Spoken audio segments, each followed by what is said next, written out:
The forge was a living thing. It breathed with fire, inhaling air and exhaling heat, reshaping iron in its ancient belly. The embers swirled lazily in the air, drifting toward the rafters like stars caught in the currents of an unseen ocean.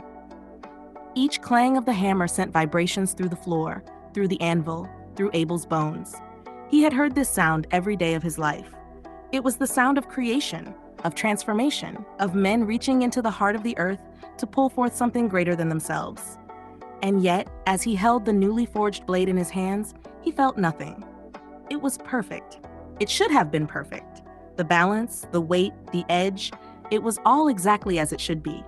But when he looked into the polished steel, all he saw was emptiness. No reflection, no promise, no destiny staring back at him. Just cold, lifeless metal. Outside, the village stirred.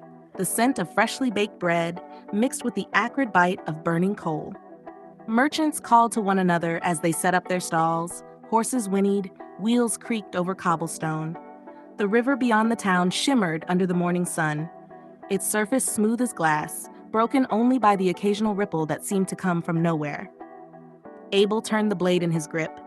The steel caught the firelight, but it did not hold it. The light slid across the surface and vanished, as if the metal rejected it. Still thinking too much, he didn't turn. The presence behind him was familiar, steady, grounded like the forge itself. "You always hesitate at the end, boy." Abel exhaled, rolling his shoulders, eyes still fixed on the blade. "I'm not hesitating." A man who isn't hesitating wouldn't have to say so. Heavy footsteps approached. A shadow fell over the anvil as a scarred hand reached out and took the sword from his grasp. The weight shifted as though testing itself in another's palm. "A sword is never just metal and fire," the voice rumbled. "It's the will of the one who wields it. And this one..." The words trailed off, unfinished, unnecessary. Abel crossed his arms. "And what? This one doesn't know where..." "No," came the reply, slow, careful. "This one is waiting for its wielder to know where he belongs." Abel's jaw tightened. He wanted to argue, to say that steel had no will, no choice in its fate. But the words did not come, because he knew deep in his bones that this blade was waiting. For him, for what he had not yet become. The forge crackled as a gust of wind swept through the open door, scattering embers across the floor. The air shifted, charged with something unseen. Abel had spent his life listening to the stories of swordsmen who passed through the village, warriors who had wielded weapons that changed history.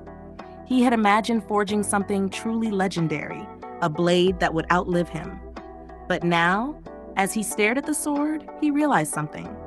This wasn't the blade that would be remembered. It was only the beginning. The vastness of the cosmos stretched infinitely before him, a sea of dying stars bleeding their last light into the abyss. Time unraveled here, moments folding over themselves, memories bleeding forward and backward, past and future indistinguishable. A figure stood on the edge of this void, gripping a weapon that was not of this world.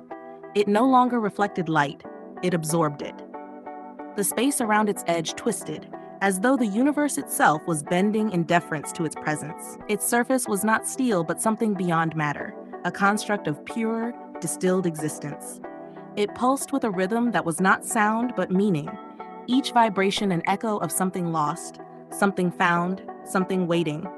It had been wielded by many, it had ended empires and built them. It had been lost in time, shattered, reforged, lost again, only to be found in the hands of one who had carried it since the beginning. The figure staring down at it was not a blacksmith's apprentice. Not anymore. He had not held a hammer in centuries. He had not felt the heat of a forge in millennia. And yet, as his fingers traced the weapon's surface, he could still remember the scent of burning coal, the sting of hot metal against his skin, the sound of his master's voice telling him that a blade was never just steel. "I wasn't ready when I made you." The sword did not answer. It did not need to, because it knew. It had always known. A voice spoke from behind him. "My lord?" He did not turn. He did not need to. Beyond the observation window, the battle had already begun. The void churned with movement, warships stretching across the darkness like monolithic beasts, their hulls reflecting the flickering light of collapsing stars. In the distance, something moved. Something ancient. Something that should not be. The hollow. Not a force, not an army, not even an enemy, a void. A hunger so complete that it did not destroy, it unmade. The fleet was waiting. The war was waiting. The end of all things was waiting. And yet he hesitated. "My lord," the voice repeated, quieter this time, "the fleet is awaiting your command." His grip tightened around the sword. It had been waiting too. The forge shimmered. The heat distorted the air, bending it like a mirage. Abel blinked. For a moment, just a fleeting second, he thought he had seen something in the flames.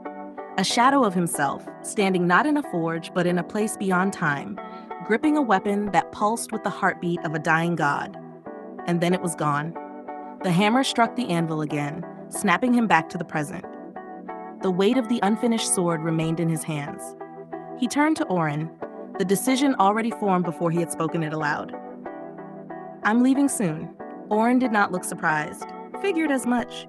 Abel searched his master's face for hesitation, for doubt. He found none. "You're not going to stop me?" "Why not?" A pause, a flicker of something unspoken. "Because the moment you picked up that sword, you were already gone." The fire crackled. The embers pulsed. The world beyond the door remained unchanged. And yet, as Abel stepped forward, he felt it. A shift, a turn, a breath of something inevitable, the beginning of something that had already begun.